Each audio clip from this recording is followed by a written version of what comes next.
Cześć, mam tutaj starą radziecką obieraczkę czy łuskarkę do kukurydzy, którą chciałbym wypróbować, ale najpierw muszę naoliwić korbę, bo dawno nie była używana i jest w tej chwili zablokowana.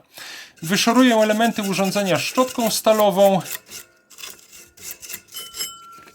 Wyczyszczę też otwór, w który wkłada się kolby kukurydzy i przede wszystkim uruchomię tę korbę, która już zaczyna się całkiem ładnie obracać. Wypoleruję nawet trochę obudowę drobną wełną stalową, żeby obieraczka ładnie się prezentowała.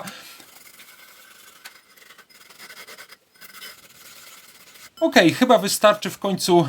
To nie przyrząd do salonu manikuru, tylko urządzenie gospodarskie, chociaż podczas łuskania kukurydzy o palce też można od razu zadbać. No to jeszcze ostatni szlif. Zapomniałem powiedzieć, że ta łuskarka do kukurydzy służyła kiedyś u mojego sąsiada, który prowadził stawy rybne i wcale bym się nie zdziwił, gdyby używał jej do przygotowania pokarmu dla ryb.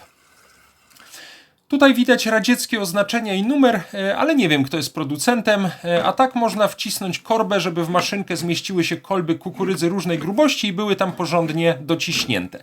Przepraszam, ale ta maszyna budzi we mnie dość drastyczne skojarzenia co do możliwości jej ewentualnego zastosowania. Dobra, ale przyniosłem sobie wiaderko, chyba niestety trochę za małe, no i mam 3 takie marne kolby kukurydzy, które miały iść na kompost, ale posłużą akurat do testu. Przyznaję, że jako bardzo początkujący łuskacz kukurydzy niezbyt mam wprawę w tym fachu, ale to nie maszyna jest tu winna, tylko mój brak kukurydzianych kompetencji. Chyba trzeba najpierw właśnie wcisnąć korbę, żeby kolba kukurydzy weszła głębiej w maszynę, tylko faktycznie trzeba uważać na palce, żeby nie znalazły się w wiaderku razem z kukurydzą. Ale sam proces łuskania przynosi niewątpliwie pewną satysfakcję. Tu chyba wreszcie udało mi się zrobić tak, żeby wyłuskana z kukurydzy kolba wypadła dołem. Ogólnie rzecz biorąc jest nieźle, kukurydza wygląda jako gryziona przez pacjenta czekającego na implanty, a to mój urobek wyłuskanej kukurydzy jak na 3 kolby, nie najgorzej. Wyrzucę to dla dzików, myślę, że one docenią moje starania.